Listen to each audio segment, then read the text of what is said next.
ಪೂಜ್ಯಾಯ ರಾಘವೇಂದ್ರಾಯ ಸತ್ಯಧರ್ಮರತಾಯ ಚ ಭಜತಾಂ ಕಲ್ಪವೃಕ್ಷಾಯ ನಮತಾಂ ಕಾಮಧೇನವೇ.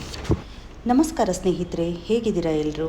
ನನ್ನ ಪ್ರೀತಿಯ ಸ್ನೇಹಿತರಿಗೆ ರಾಯರ ದಿವ್ಯಜ್ಯೋತಿ ಚಾನಲ್ಗೆ ಸ್ವಾಗತ.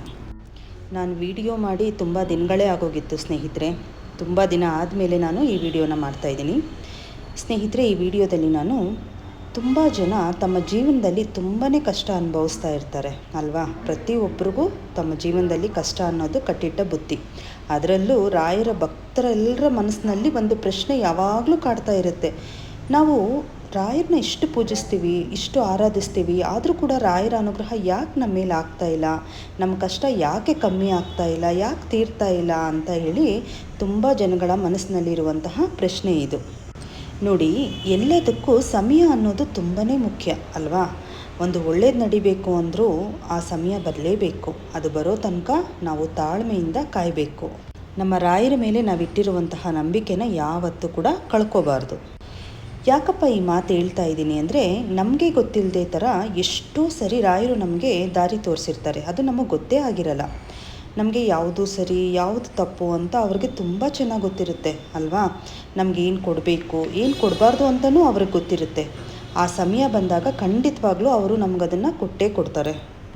ಮಕ್ಕಳಿಗೆ ಯಾವುದು ಒಳ್ಳೆಯದು ಯಾವುದು ಕೆಟ್ಟದ್ದು ಅಂತ ತಂದೆಗೆ ತಿಳಿದಿರಲ್ವಾ ಹೇಳಿ? ಖಂಡಿತವಾಗ್ಲೂ ಆ ಸಮಯ ಬಂದಾಗ ರಾಯರು ನಮಗದನ್ನು ನೀಡ್ತಾರೆ ಅಂತ ಹೇಳೋಕ್ಕೆ ಇಷ್ಟಪಡ್ತೀನಿ. ಒಂದೊಂದು ಸಲ ಯಾವುದೋ ಒಂದು ಕೆಲಸ ಆಗಬೇಕಾಗಿರುತ್ತೆ, ಇನ್ನೇನು ಆಯಿತು ಅಂದ್ಕೊಳ್ಳೋ ಅಷ್ಟರಲ್ಲಿ ನಮ್ಮ ಕೈ ತಪ್ಪೋಗುತ್ತೆ ಅಲ್ವಾ?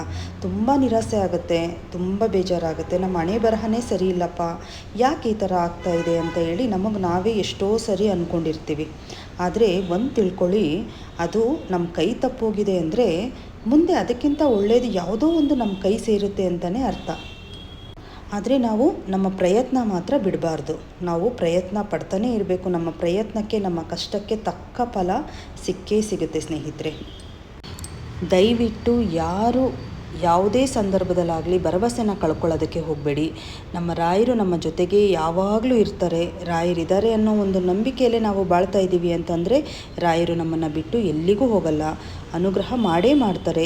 ಅದಕ್ಕೆ ಸ್ವಲ್ಪ ಸಮಯ ಬೇಕಾಗುತ್ತೆ. ಕೆಲವರಿಗೆ ಅತಿ ಬೇಗ ಅನುಗ್ರಹ ಸಿಗಬಹುದು, ಇಲ್ಲ ಅಂತಲ್ಲ. ಆದರೆ ನಾವು ಯಾವಾಗ ಏನು ಮಾಡಿದ್ದೀವಿ ಅಂತ ನಮಗೆ ಗೊತ್ತಿಲ್ವಲ್ಲ ಸ್ನೇಹಿತರೆ. ನಮ್ಮ ಪಾಪ ಕರ್ಮಗಳೆಲ್ಲ ಕಳೀತಾ ಬರ್ತಾ ಇದೆ ಅಂತಲೇ ನಾವು ತಿಳ್ಕೋಬೇಕು. ಪ್ರತಿದಿನ ನಾವು ಆರಾಧಿಸ್ತಾ ಇದ್ದೀವಿ ರಾಯರನ್ನ ಅಂತ ಅಂದ್ಕೊಂಡಾಗ ಆ ಒಂದು ಪಾಪದ ಮೂಟೆ ಏನಿದೆಯೋ ಅದು ಸ್ವಲ್ಪ ಸ್ವಲ್ಪವಾಗಿ ಕಮ್ಮಿ ಆಗ್ತಾ ಬರ್ತಾ ಇದೆ ಅಂತಲೇ ನಾವು ಅಂದ್ಕೋಬೇಕು. ನಾವು ಮನಸ್ಸಿನಲ್ಲಿ ದೃಢವಾಗಿ ಏನೇ ಆದರೂ ಕೂಡ ನಾವು ಮುಂದೆ ಒಂದು ದಿನ ಚೆನ್ನಾಗಿರ್ತೀವಿ, ನಮ್ಮ ಜೀವನ ಕೂಡ ಬದಲಾಗುತ್ತೆ ಅನ್ನೋ ನಂಬಿಕೆನ ಯಾವುದೇ ಕಾರಣಕ್ಕೂ ಕಳ್ಕೊಳ್ಳೋಕೆ ಹೋಗಬೇಡಿ. ನಮ್ಮ ರಾಯರು ನಮ್ಮೆಲ್ಲರ ಜೊತೆಗೂ ಇರ್ತಾರೆ. ನಾವು ಕಷ್ಟದಲ್ಲಿದ್ದಾಗ ರಾಯರೇ ಅಂತ ಕರೆದ್ರೆ ಯಾವುದೋ ಒಂದು ರೂಪದಲ್ಲಿ ಬಂದು ನಮ್ಮ ಕಣ್ಮುಂದೆ ಪ್ರತ್ಯಕ್ಷ ಆಗ್ತಾ ಇದ್ದಾರೆ ಅಂದ್ರೇ ಅರ್ಥ ಮಾಡ್ಕೊಂಬಿಡಿ, ರಾಯರ ಅನುಗ್ರಹ ನಿಮ್ಮ ಮೇಲೆ ಆಗಿರೋದಕ್ಕೆ ಈ ಒಂದು ಸೂಚನೆಗಳನ್ನ ರಾಯರು ಕೊಡ್ತಾ ಬರ್ತಾ ಇರ್ತಾರೆ. ಆದರೆ ಆ ಒಂದು ಸಮಯ ಬಂದಾಗ ಖಂಡಿತವಾಗ್ಲೂ ನಾವು ಅಂದ್ಕೊಂಡಿದ್ದು ನಮಗೆ ಬೇಕಾಗಿದ್ದು ಏನು ಕೊಡಬೇಕು ಅನ್ನೋದು ರಾಯರು ಗೊತ್ತಿರೋದ್ರಿಂದ ಖಂಡಿತವಾಗ್ಲೂ ರಾಯರ ಅನುಗ್ರಹ ನಮಗೆ ಮಾಡೇ ಮಾಡ್ತಾರೆ. ಅಲ್ಲಿ ತನಕ ನೀವೆಲ್ಲರೂ ತಾಳ್ಮೆಯಿಂದ ಇರಿ. ಯಾವುದೇ ಕಾರಣಕ್ಕೂ ಬೇಜಾರಾಗಬೇಡಿ, ನಿರಾಸರಾಗಬೇಡಿ, ಆಯಿತಾ?